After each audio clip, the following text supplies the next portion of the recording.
It finally happened, folks. It finally happened. There is somebody that will be in our government that is more stupid and brain dead than Joe Biden.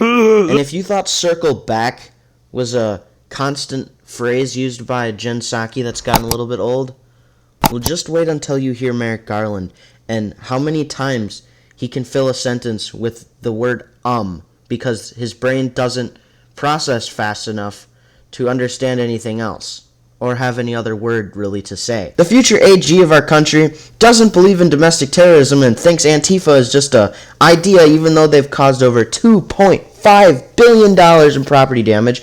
And let's not forget, BLM and Antifa has stormed over 300 government buildings in the last 6 months.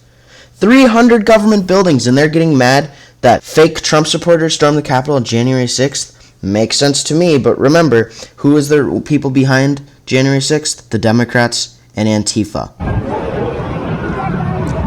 Because, I mean, I know that the news is never going to show you, but there's tons of videos of people at the rally just putting on Trump gear, walking in, and running up to the Capitol. Or how about after the Capitol thing, people changing out of Trump gear and running off the property. Huh! What a joke. But they're never going to believe any of that because, remember, facts, they don't apply to them. Let's watch the incompetent future AG. Let me ask you about assaults on federal property in places other than Washington, D.C., Portland, for instance, Seattle. Do you regard assaults on federal courthouses or other federal property as acts of domestic extremism, domestic terrorism? Well, Senator, my own definition, which is about the same as the statutory definition, is the use of violence or threats of violence in an attempt to disrupt democratic processes. So an attack on a courthouse while in operation, trying to prevent judges from actually deciding cases, that plainly is domestic extremism, domestic terrorism.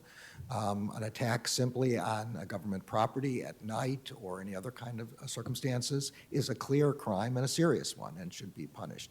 I don't know enough about the facts of the example you're talking about, but that's where I draw the line. One is both are criminal, but one is a core attack on our democratic institutions. What an idiot. He literally admits halfway through the video that he has no idea what he's talking about.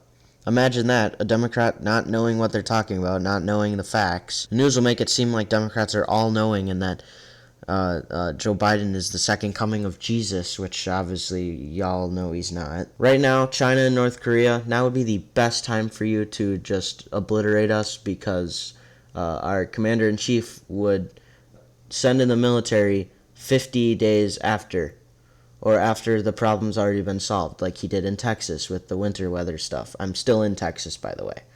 And remember, Greg Abbott had everything fixed. Then Biden allows there for the disaster FEMA stuff to go through. He's such an incompetent human being. I want to grow up with the same freedoms that my grandparents had, that my great-grandparents had, and my great-great-grandparents came to the United States to chase. They wanted actual freedoms because they had to flee from all the crap going on in Europe. And then they had to flee from the Czech Republic when the Soviet Union and stuff. But, yeah, stop taking away our freedoms, you idiots, and read the Constitution. It'll help you understand this country. And if you still don't like it, well, then ask any of us, and we'll pay for your ticket to a one-way trip to China. Remember, we're all going to burn up into fireballs in the next 9 years because carbon emissions, according to John Kerry. See ya. Bye.